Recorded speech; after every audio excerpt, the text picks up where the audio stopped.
Okay, guys, I said I'd see you on the job, but I got this young pair of Belgians I got ready. I'm just going to take one team today, just me skidding. So, just going to take one team. That's the full sister team that on that last video Chase was driving. So, then over here, that's my stud horse. He's getting back to where he was. I stood him in somebody else's barn to breed. The first year wasn't too bad. He seemed like he took care of him pretty well. But the second year, I let him go down there. I don't think he fed him very well. So I'm trying to get him back in shape. But then there's a mare I raised that I team up with him. And I tell you what, guys, for you ever want to bring back the older breed of horse that is short and blocky, she's the one. I mean, just look at that. This old mare here, she's built right. She is. This is her son. His dad was a little taller, a little hitchy. I bred her. He's 4 years old. He's not as tall as his dad, but I hope he gets as wide as his mom. But you look at that right there. And that old mare right there, she's got a big head on her. Some people don't like that, but I tell you what. That right there make you a butt guy. Yeah. This little mare here is built right. You know what, I added it up. I said she was 14, but I've got her as a 5-year-old. Yeah, she might be 14. Yeah. I was thinking the other day, and now my math is wrong. She's 14 because I got her as a 5-year-old in Missouri, and then we were there. Yeah, she's a 5-year-old because I bought her in Missouri.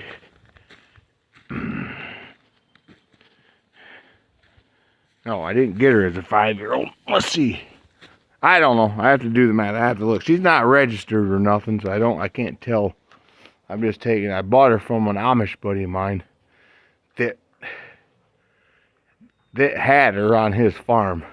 So when I bought her, he knew her birthday, but I can't quite remember now. I think I bought her as a 3-year-old. And so, yeah, I think she's 14, but if not, she's anywhere from 12 to 14 years old. But this team here, me and a buddy actually bought this team together.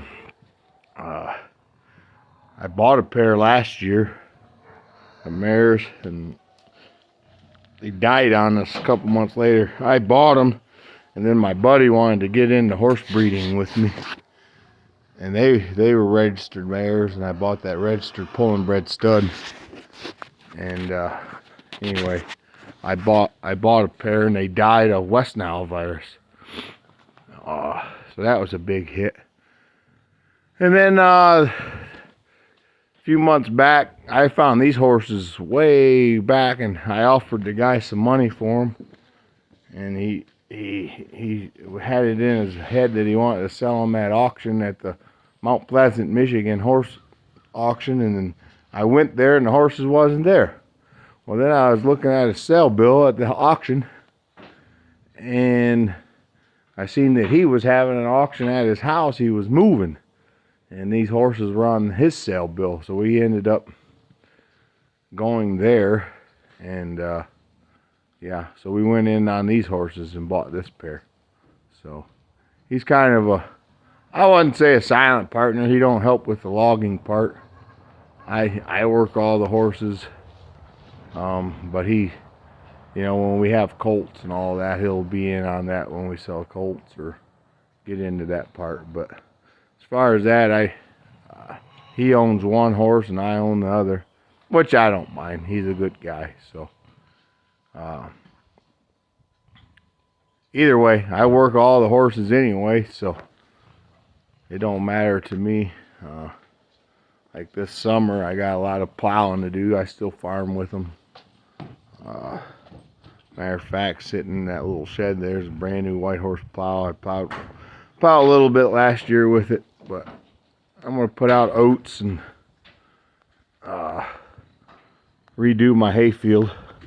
Then back behind that van, I got a real nice, I wish it wasn't in the weather, but that's a pull type Alice Chalmers combine. So yeah, I'm gonna farm with them. I got a 70-acre open field that's not part of this little area I live on here. So anyway, yeah, we're gonna load this team up and we're gonna get to the woods. Don't mind my place. I get caught up doing stuff for others and don't get my own stuff done. That's why my barn's not done. And then I got these little pop-up sheds that kind of just store stuff. But one of these days, I will get caught up and I will get my own stuff done. So anyway, till we get to the job, we'll see ya. And if you're new, please subscribe and we'll give you the everyday life of a horse logger. So anyway, see ya. Okay guys, we made it out here on the job. Got the skid steer warming up. There's still some logs there that we didn't get stacked there Thursday. And I'll give you kind of a sneak peek. Oh, they came out and worked Friday when I wasn't here. I gave them a kind of a little short spot here on this hillside to work where they didn't need the horses without me.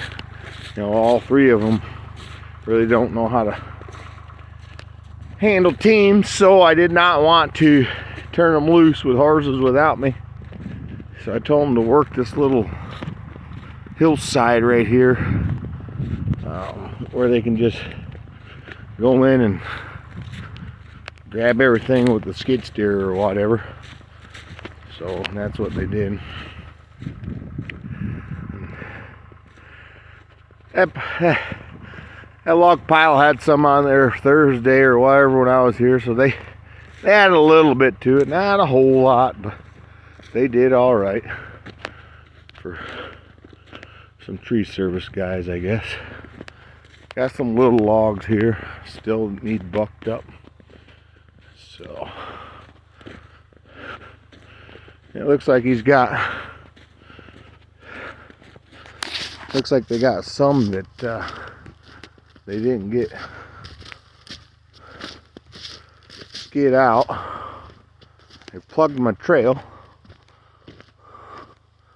I'll have to clean that, I guess. But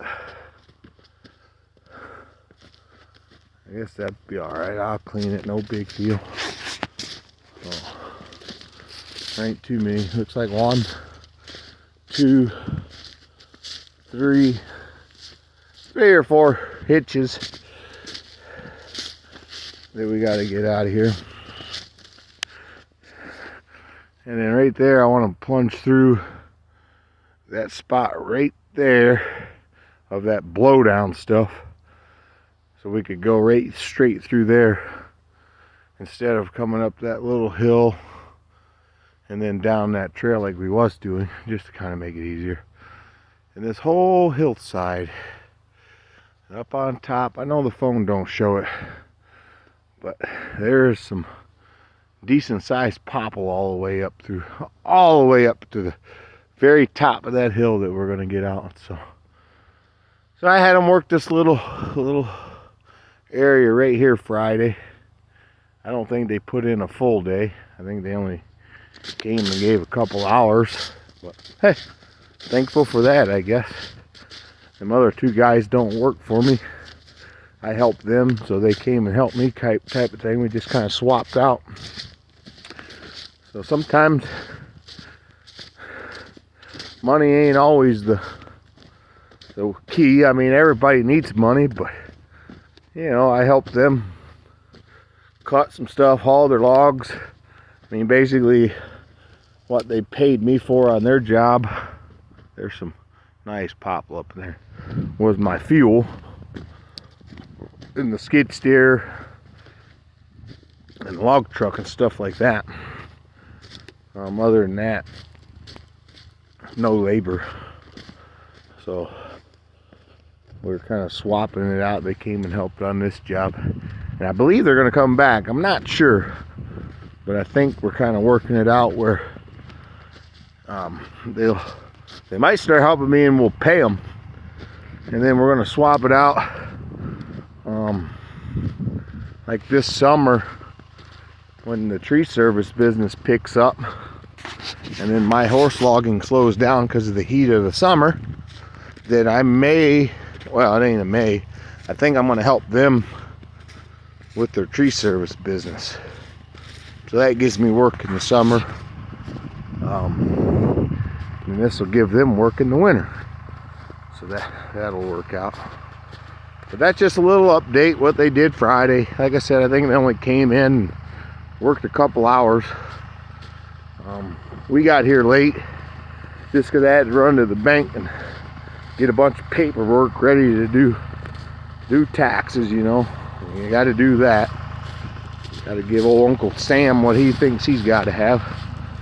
So anyway, I'll keep shooting some footage of me cutting, and it'll just be me cutting and me skidding today.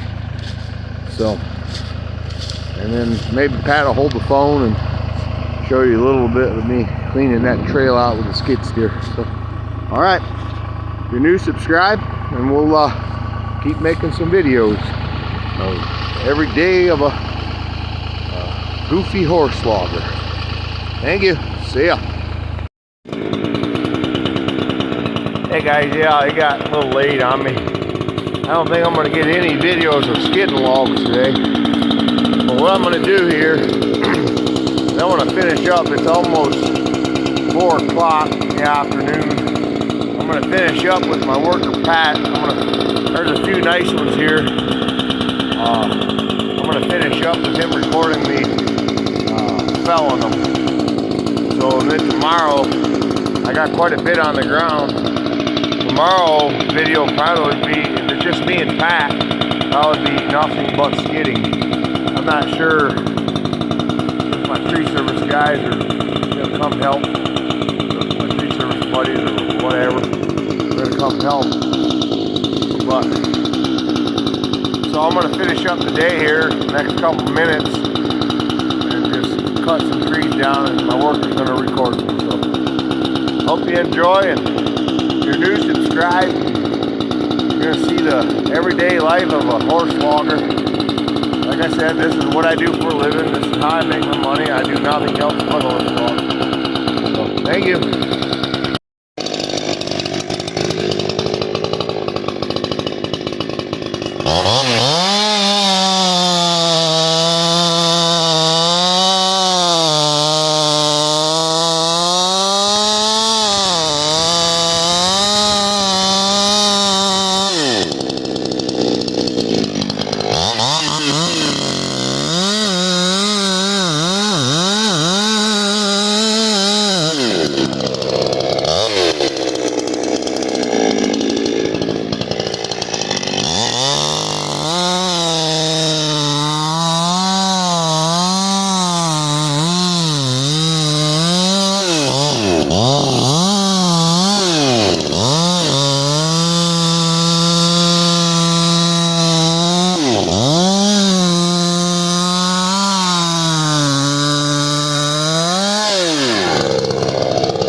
show you somewhat how I cut trees down.